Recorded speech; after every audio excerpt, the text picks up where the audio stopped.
C'est Timothée, mon mari, et moi, je suis Laure. On a la chance d'avoir deux enfants en bas âge, d'où le fait que j'apparais seulement maintenant.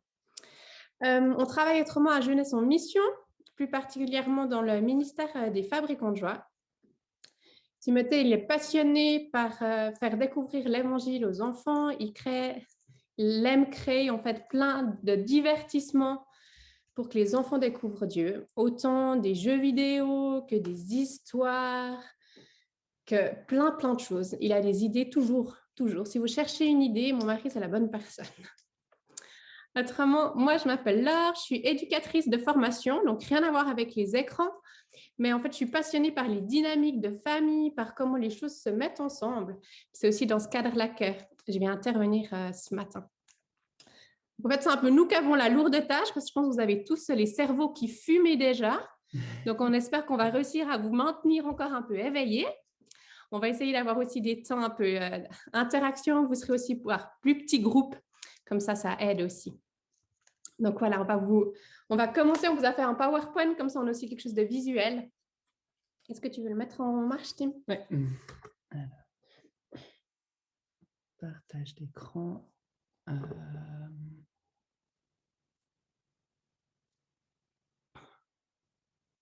Bon. Alors, c'est déjà là que ça marche bien. C'est souvent comme ça. Normalement, je dois avoir mon PowerPoint. OK. Oui, il est là. Bon, je vous partage le desktop 1, optimiser clip vidéo. Voilà. Et puis, je vais là, et à partir du début. C'est parti. Je ne peux plus les voir, du coup. Non. OK. Est-ce que vous voyez ce qu'on vous montre? Oui, c'est tout bon. Oui. Super. Oui. Oui. Alors, nous, on avait envie de prendre les choses de manière un peu différente pour parler des écrans. On sait qu'il y a des enjeux, mais on avait aussi envie vraiment de parler des richesses qu'il y a et puis comment, en fait, on peut découvrir nos enfants, nos ados à travers ce qu'ils regardent, ce qu'ils aiment sur les écrans. Des fois, on nous dit souvent que les gens disent « Ah, mais on aimerait bien des solutions toutes faites pour savoir comment gérer ces écrans. » Mais en fait, je crois qu'il n'y en a pas. Donc, en fait, on ne va pas vous apporter de solutions toutes faites, mais se dire comment on peut plutôt avoir des clés qui nous permettent d'avancer et de comprendre nos ados. On avait envie de vous faire un petit topo de Monsieur Niels Weber. C'est un psychologue qui parle énormément de la dépendance en jeux vidéo. Si ça vous intéresse, vous pouvez seulement aller aussi voir un peu plus ce qu'il fait. C'est vraiment très intéressant. Et une des notions qu'il parle, c'est vraiment de bannir le thème de cyberdépendance. Il nomme vraiment qu'en fait, la dépendance, elle est liée à un produit qui a un effet sur le corps. La même chose que se passe quand quelqu'un prend une drogue. S'il s'arrête, son corps réagit parce que il y a quelque chose de chimique dans le corps, alors que c'est quelque chose qui n'existe pas, en fait, avec les jeux vidéo. Les gens disent toujours, oui, mais mon fils ou mon enfant, quand on lui dit stop, il s'énerve, il se met dans une colère. Donc, il y a quand même quelque chose qui est en lien. Puis oui, il y a quelque chose qui est en lien, parce que dans le sens que ça crée de la frustration, mais ce n'est pas quelque chose qui est chimique dans le corps. D'où l'idée de bannir cette hyperdépendance. On parle plutôt en fait de pratiques excessives des écrans. Et puis ils expliquent bien que c'est toute cette notion de se dire, en ayant une pratique excessive d'un écran, en fait, nos jeunes et nos ados, ils expriment plutôt un mal-être. Ils essayent de se réfugier dans une pratique excessive des écrans pour remplir leur mal-être et puis pour se sentir en fait un nouveau bien. Puis ils disent, mais c'est vraiment cette notion de se dire, mais qu'est-ce qui se cache derrière cette pratique excessive des écrans? Qu'est-ce que nos ados viennent y chercher? Puis c'est aussi là qu'on arrive à déconstruire ça avec eux, puis à les aider à avancer d'une autre manière. On a des fois l'impression que tous nos ados ont une pratique excessive des écrans. Ils disent qu'au niveau des statistiques, dans les études qu'ils ont faites, on est plutôt à environ 8% des ados entre 12 et 16 ans. Je me disais, en même temps, ça fait beaucoup et en même temps, ça reste une petite partie. On a aussi souvent tendance à se dire, une pratique excessive des écrans, elle se mesure en fait au nombre d'heures qu'un enfant, un ado passe devant les écrans. Puis, il nous rappelle de se dire, mais en fait, l'importance, ce n'est pas tant le nombre d'heures, mais plutôt le temps et l'effet que ça a sur les jeunes. Qu'est-ce qu'ils viennent de nouveau, hein, c'est ce qu'on disait, qu'est-ce qu'ils viennent y chercher. On peut bien imaginer que certains, ils font 10 heures d'écran, puis en même temps, ça va. Puis certains, après 20 minutes d'écran, ils sont dans des états pas possibles parce que c'est trop compliqué à gérer. Puis se dire, mais arrêtons-nous pas seulement sur cette question d'horaire, même si elle a hein, son importance parce que ça prend le temps sur les devoirs, ça prend le temps sur les temps en famille. Mais arrêtons-nous vraiment sur qu'est-ce qui se cache derrière, qu'est-ce qui se passe quand notre ado, notre jeune a une pratique excessive des écrans. Hein, on revient avec toute cette question, qu'est-ce que notre ado cherche quand il va devant autant d'écrans? Et puis, ou dans l'autre sens, qu'est-ce que notre ado, il essaye de fuir?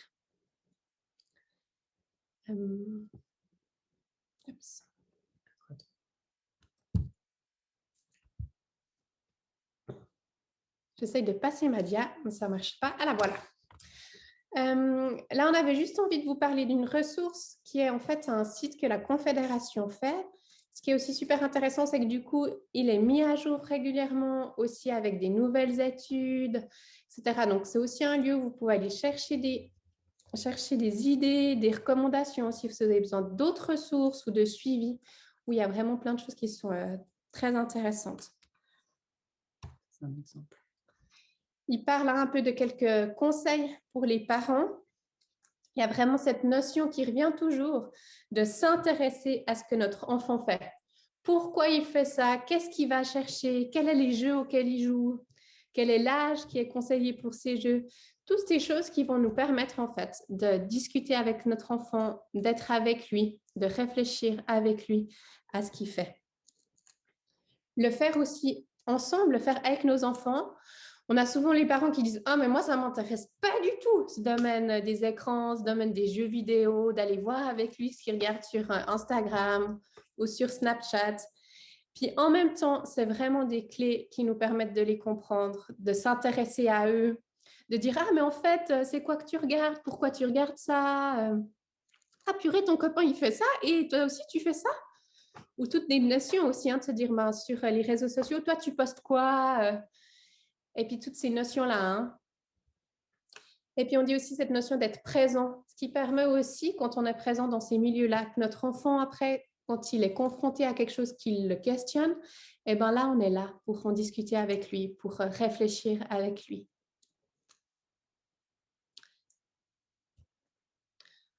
On avait envie aussi de réfléchir avec vous, de se dire, mais en fait, qu'est-ce que nos enfants, nos jeunes, qu'est-ce qu'ils cherchent en fait dans les écrans? On sait que l'adolescence, c'est une période qui est très charnière au niveau de la construction de l'identité. Et puis, on peut bien imaginer aussi qu'en fait, les écrans, les ados et les enfants utilisent les écrans pour construire leur identité. On sait que nos jeunes actuellement, les ados sont vraiment une génération actuellement qui ont énormément de peine avec leur estime d'eux-mêmes. Ça a été reconnu qu'ils ont vraiment leur estime qui est très, très, très basse. Et ils disent aussi que de plus en plus, nos adolescents, ils n'ont aucune confiance en l'avenir. Il y a toute cette notion de se dire, mais, et du coup, ça ne sert à plus rien de faire des choses parce que de toute façon, on n'a plus confiance en l'avenir. Et face aussi à ces points-là, de se dire, de construire son identité, d'avoir une baisse estime d'eux-mêmes, puis avoir peu confiance en l'avenir, ben en fait, dans les jeux vidéo, nos enfants, ils cherchent à tester en fait leur image d'eux-mêmes. Se dire, mais est-ce que je suis aimée des autres? Est-ce que je réponds aux attentes de la société? Comment est-ce que je vais réussir à me conformer à ce qui se fait? Et puis, dans les réseaux sociaux, ben, on voit, hein, il y a toute cette notion de, quand même, un bout de paraître bien, de paraître au top. Et là, tout se dire, OK, comment je suis face aux autres? Comment, et toutes ces notions hein, de comparaison qui entrent là-dedans. Il y a aussi de tester vraiment, en fait, leur rêve de vie. Quelles sont leurs aspirations? Qu'est-ce qu'ils aiment? Qui je suis? Est-ce que j'aime juste poster des choses, par exemple, en lien avec ce que je crée? Parce que c'est ça qui m'intéresse, c'est dessiner, puis j'aime transmettre ce que je dessine. Ou bien est-ce que j'aime faire des jeux en groupe? Parce que moi, ce qui me parle, c'est d'être dans une équipe, c'est d'être avec du monde. ou bien est-ce que j'aime jouer dans des jeux où je dois construire des univers et puis mettre des choses en place. Puis ça parle en fait de qui ils sont, de leurs rêves qu'ils ont vraiment. On dit aussi qu'ils cherchent aussi à tester leurs limites internes en lien avec leurs forces, leurs faiblesses. C'est vraiment cette notion de dire, OK, qui est-ce que je veux être? Qui est-ce que je suis, mais qui est-ce que j'aimerais être? Il y a tout on revient à cette notion que sur les écrans, on peut faire croire qu'on est quelqu'un d'autre. Puis quand on essaye de construire qui on est, ben, il y a cette notion d'essayer de comprendre, de se dire, OK, je suis qui en fait? On voit aussi dans les jeux vidéo, on peut aussi tester d'autres personnages. Si on est tout petit dans la vie, on peut avoir un personnage qui est très grand ou avoir un personnage qui est très fort, alors que dans la réalité, on est plutôt quelqu'un d'intellectuel. Et là aussi, c'est tester d'autres choses, puis se dire, OK, comment c'est perçu? Comment est-ce que je me construis face à tout ça? On avait envie de vous montrer une toute petite vidéo qui est en fait une bande-annonce d'un film qui s'appelle Ready Player One. C'est un film en lien avec les jeux vidéo. Et puis, il nous parle vraiment, en fait. On voit à quel point, dans les jeux vidéo, là, en plus particulièrement, ça permet de tester notre identité. Et puis, on va juste vous le montrer, mais c'est aussi dans l'idée, c'est un super bon outil pour discuter de ces questions, en fait, avec vos jeunes. Parce que ce film, il montre vraiment bien ça.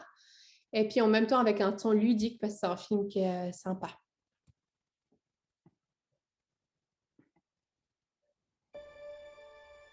Je m'appelle Wade Watts.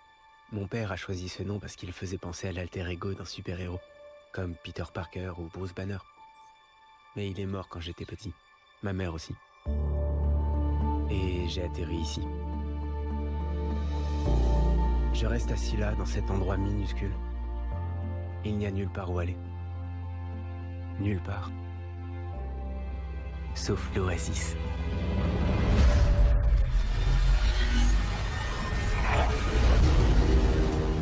Un univers entièrement virtuel.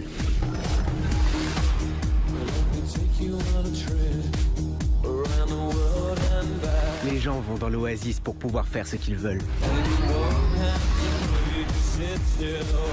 Mais ils y restent pour pouvoir être ce qu'ils veulent. Tu le sens, ça? Ouais. C'est le seul endroit où j'ai l'impression d'être quelqu'un. Là, on le voit bien dans cet extrait. Si on ressort juste les paroles qu'il dit on reste dans l'oasis, on va dans l'oasis pour faire ce qu'on veut, on y reste pour être qui on veut. Et puis il disait, c'est le seul endroit où je suis quelqu'un. Et dans cette notion, quand on cherche notre identité, on cherche à être quelqu'un, à exister. Ça nous parle de toutes ces notions qu'on retrouve en fait dans les écrans. Je vais laisser la parole à mon mari pour la suite. Donc, moi, je pars un petit peu de ce constat en tant que parent en tant que parent, et puis surtout pour les immigrants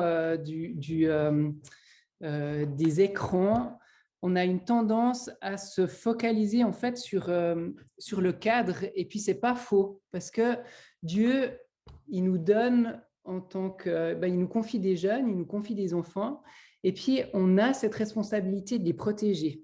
Et puis ça, c'est juste.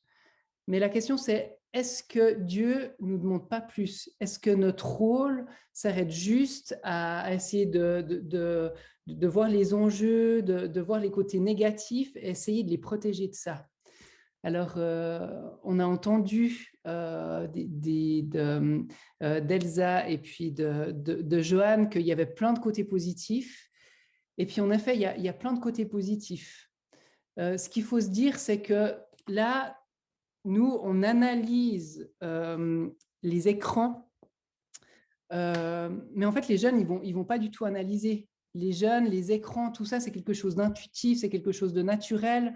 Je pense même pour nous, on n'est que de la première génération natif, mais on sait que ça bouge tout le temps. Du coup, on va, comme vous, on va demander à la génération suivante de nous enseigner, et puis on va évoluer naturellement avec eux. Et puis, et puis, en fait, ces écrans, vraiment, cette virtualité, c'est quelque chose de naturel, c'est un prolongement d'eux-mêmes. Et ce qu'il faut se dire, c'est que nous, on voit peut-être les écrans comme quelque chose de virtuel, mais pour tous les jeunes, ce qu'ils vivent derrière ces écrans, ce n'est pas du tout virtuel, c'est très réel. C'est qui ils sont. Ils sont en train de se construire dans leur identité, ils sont en train de construire leur foi, ils sont en train de vivre leur foi. Et puis tout ça, c'est autant valable que s'ils le vivaient ailleurs.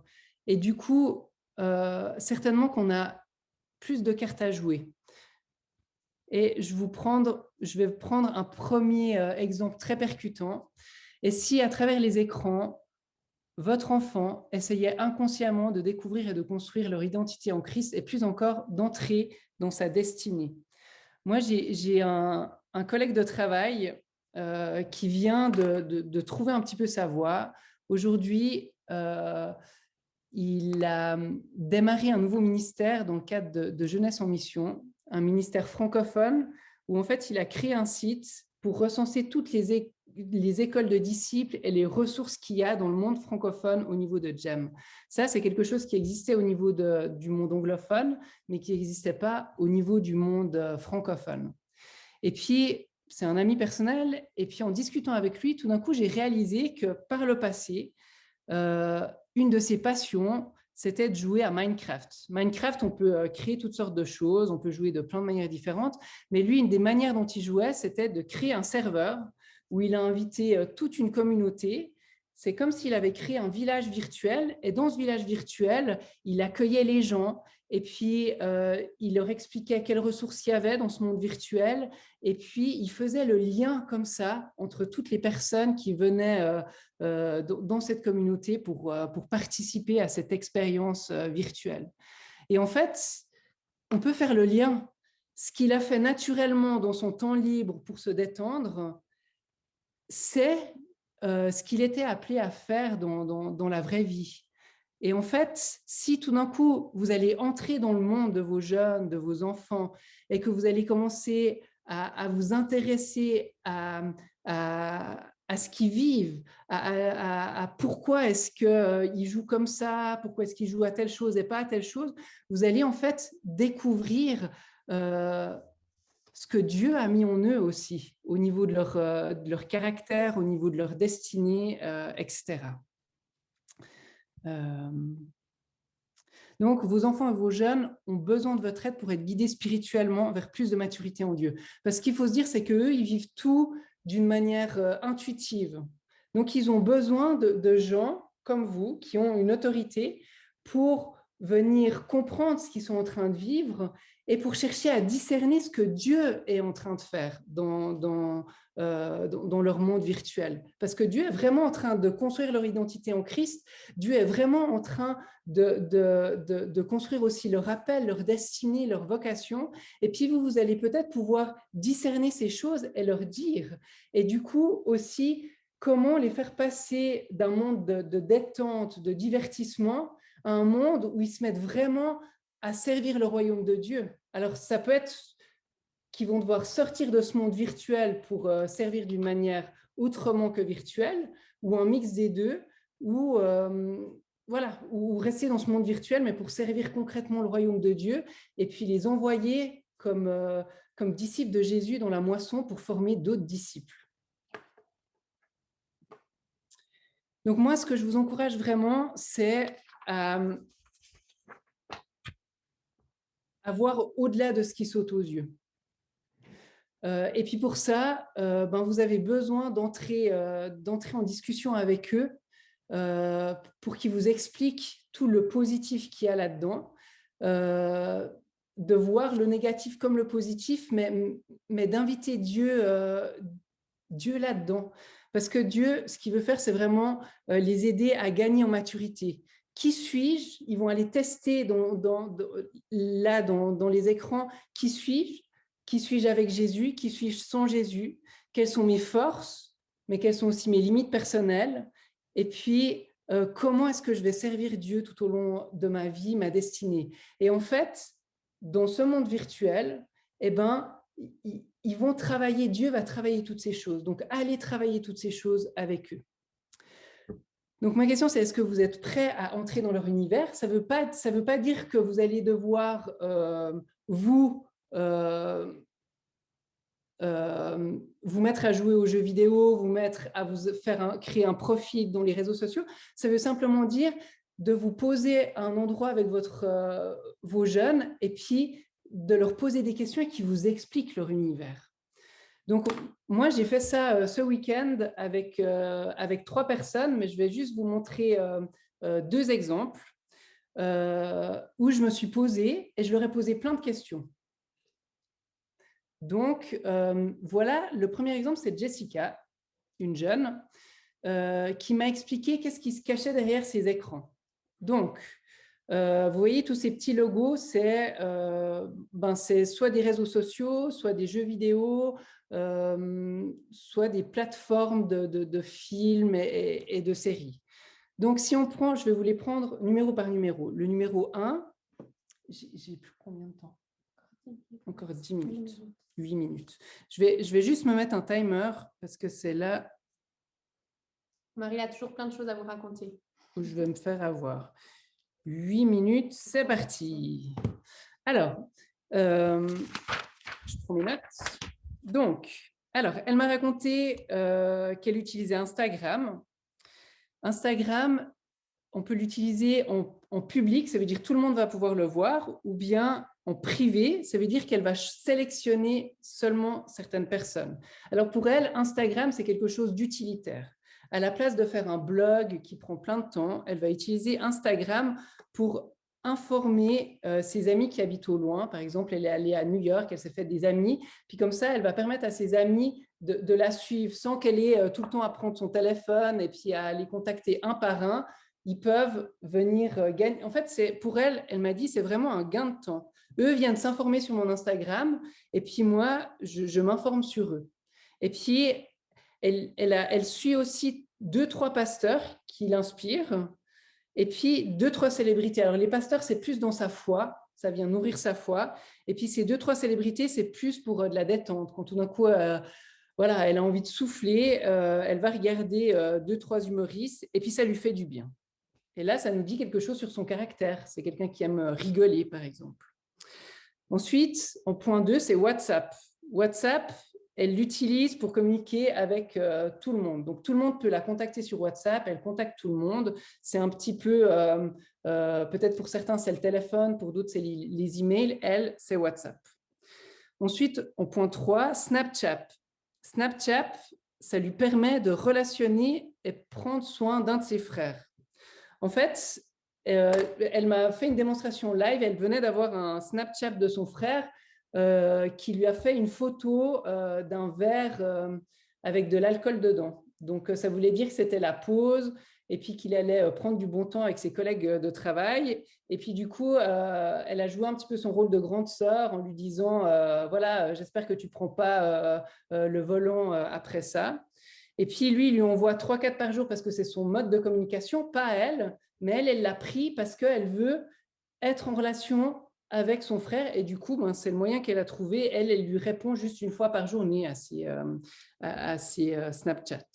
Ensuite, au point 3, on a TikTok. C'est pour faire des courtes vidéos. Elle l'utilise pour vivre des moments avec son autre frère, son petit frère, et puis pour rester connecté avec la jeune génération. On peut créer des vidéos un petit peu rigolotes sur de la musique, etc. Ensuite, au point 5, le TikTok, c'était le 4. Le point 5, Netflix. Alors, là, c'est intéressant. Netflix, il y a 2 aspects là-dedans. Elle l'utilise pour se détendre. Elle regarde toutes sortes de séries et de films. Et puis là, elle raconte que ça vient toucher une de ses limites, une de ses fragilités. Ça lui arrive, par période, pas tout le temps, tout d'un coup d'avoir une consommation de séries vraiment excessive. Et puis, ce qu'elle dit, c'est que quand ça m'arrive, en fait, finalement, Netflix, c'est un outil. Parce que quand ça m'arrive, ça veut dire que tout d'un coup, elle est en train de fuir quelque chose, qu'elle a un gros souci, qu'elle a oublié d'aller traiter avec Dieu à la croix. Et puis tout d'un coup, c'est comme si ces séries remplacent Dieu, deviennent une idole, et puis elle le réalise. Par contre, elle est un petit peu prisonnière de ça, elle va consommer cette série jusqu'au bout et après ça, systématiquement, elle va retourner vers Dieu et puis elle va faire un bilan et puis elle va régler ces choses. Et puis après, c'est bon, sa consommation, elle se règle. Sinon, une autre chose, elle regarde des films historiques à gros budget parce que ce qui l'intéresse, c'est les costumes. Et elle admire ça. Je vais revenir après dessus, c'est intéressant. Ça, c'est en lien avec son rêve de vie. Ensuite, elle va sur YouTube pour regarder des vidéos de sport de haut niveau en se disant « Ah, si j'avais commencé depuis toute petite, ce serait moi dans ces vidéos ». Ça, c'est des choses auxquelles elle aurait aspiré, qui ne se réaliseront peut-être pas ou qu'elle aspire toujours, dans qui elle aimerait devenir. Ensuite, Facebook, c'est quelque chose de complètement utilitaire. C'est pour recevoir des notifications de tous les anniversaires. Et puis ensuite, Brawl Stars, en point 8, c'est un jeu vidéo qu'elle joue avec son petit frère comme TikTok. En fait, ce qu'elle a réalisé, c'est que si elle veut connecter à son petit frère, c'est difficile d'avoir des choses à se dire. Du coup, en fait, elle utilise un moment fun où ils vont jouer ensemble. Vous voyez, j'ai ajouté un autre... c'est ce que Elsa nous racontait. On peut utiliser d'autres médias comme Discord ou Messenger pour jouer sur un jeu vidéo, mais en même temps, continuer à discuter dans un chat et puis que ce soit un moment relationnel, en fait. Donc là, si on prend ses tendances de son utilisation, c'est qu'au travers des réseaux sociaux, elle cherche à prendre soin des membres de sa famille. Elle utilise aussi les écrans pour trouver de l'inspiration pour ce qui la fait rêver, les costumes, le sport, etc. Et puis, ça vient aussi révéler certaines faiblesses. Et puis du coup, elle doit... voilà, c'est un outil révélateur de ce qui se vit vraiment à l'intérieur. Ce n'est pas les séries qui lui causent un problème, c'est elle a un problème et tout d'un coup, les séries révèlent ça. Et du coup, c'est bien que les choses viennent à la lumière de Jésus. Et puis finalement, c'est un chemin de maturité dans son utilisation des écrans. Et ce qui est intéressant, c'est que si on va plus profondément et qu'on lui demande, mais en fait, c'est quoi ta destinée, ton rêve de vie, est-ce que tu arrives à dire? Et en fait, toute petite, Jessica, elle rêvait de deux choses. Elle rêvait de devenir costumière, et c'est ce qu'elle a fait. Elle a fait un apprentissage de costumière. Et puis, elle disait qu'elle voulait adopter quand elle serait adulte. Et en fait, aujourd'hui, ce qu'elle commence à tester, elle commence à essayer d'entrer dans ce service du royaume de Dieu. Aujourd'hui, elle rêve de travailler dans des orphelinats et d'amener sa couture sous forme d'atelier. J'ai plus du tout de temps. Donc voilà, on va sauter l'autre cas réel parce que ça a pris trop de temps. Peu importe. En fait, ce qui est génial, c'est qu'en cherchant à discuter avec votre jeune, vous allez pouvoir découvrir où ils en sont de leur construction, mais aussi de leur construction spirituelle. Et puis, si vous allez vous intéresser, aimer vraiment votre jeune, vous intéresser à toutes ces choses, vous allez pouvoir jouer votre rôle de discerner des choses, de les établir, de dire ce que vous voyez et que peut-être eux n'ont jamais vu parce qu'ils font toutes ces choses de manière intuitive. Et puis, ça peut vraiment être... voilà, moi, si je regarde les jeux, au début, on n'avait pas de jeux vidéo, on n'avait pas ces écrans-là. Même les jeux que je jouais, par exemple, je jouais à Lucky Luke, ça dit plein de choses aujourd'hui sur ce que Dieu avait mis en moi et qui vibre en moi. Voilà. Je te repasse la parole. Ce qu'on se rend compte aussi là, c'est que se dire l'exemple que Timothée vous donnait de Jessica. Jessica, c'est une jeune adulte, elle a 22 ans. Donc, je pense qu'aussi maintenant, elle arrive un peu à prendre cette distance puis se dire, OK, c'est pour ça que j'utilise. Quand on voit, elle raconte Netflix, tout le processus qui se passe. Je pense que nos ados, ils ont des fois encore de la peine à faire tout le processus. Puis les aider à se dire, OK, qu'est-ce qui se passe dans ta tête? Pourquoi tout à coup, tu regardes 15 heures de Netflix alors que tu n'en as pas regardé pendant 3 mois? Qu'est-ce qui se passe là? Puis je trouve qu'elle est aussi un super bon exemple de se dire, en fait, elle utilise des plateformes qui lui servent à rien, dans le sens qui ne l'intéressent pas, mais pour rester connectée à ses frères-là, souvent en l'occurrence. Ses frères comme des orphelins, en fait. Cette notion aussi, tu me disais, de prendre soin de ses frères pour pas qu'ils soient orphelins, où on voit que c'est très important pour elle, avec son envie d'ouvrir aussi un orphelinat. Ce qu'on avait envie, c'est de vous mettre du coup tout de suite en route. avec ces réflexions. Se dire, mais en fait, qu'est-ce qui se passe pour nos jeunes quand ils font ces écrans, puis on avait envie de vous mettre à réfléchir. Donc, pour ça, on vous a créé en fait un questionnaire qu'on va vous proposer de remplir maintenant et de réfléchir en fait, vous d'abord, à pourquoi vos jeunes ils consomment des écrans. Vous n'allez pas avoir forcément la bonne réponse, mais c'est vraiment l'idée de vous y réfléchir pour pouvoir dans un deuxième temps, en fait, aller en discuter avec eux puis se dire, ah, mais moi, j'ai fait cette hypothèse. Est-ce qu'elles te sont plausibles ou pas du tout? Donc, on va vous donner un moment pour ça. Il vous faut en fait mettre cette adresse dans votre barre d'outils et puis là, ça va vous ouvrir le questionnaire. Le questionnaire, il vous propose de mettre votre mail. Ça vous permet après de recevoir par mail les résultats. Nous, on ne va pas du tout garder vos adresses mail, mais c'était le moyen le plus simple qu'on a trouvé avec Zoom parce qu'on ne pouvait pas vous distribuer une feuille là pour que vous écriviez dessus. Navigateur web. Donc, mettez cette adresse dans votre navigateur, ça va ouvrir directement le formulaire. Et puis là, on va vous donner 10 minutes par groupe de 3-4 pour pouvoir prendre un petit moment pour remplir ce questionnaire, puis après, en discuter ensemble.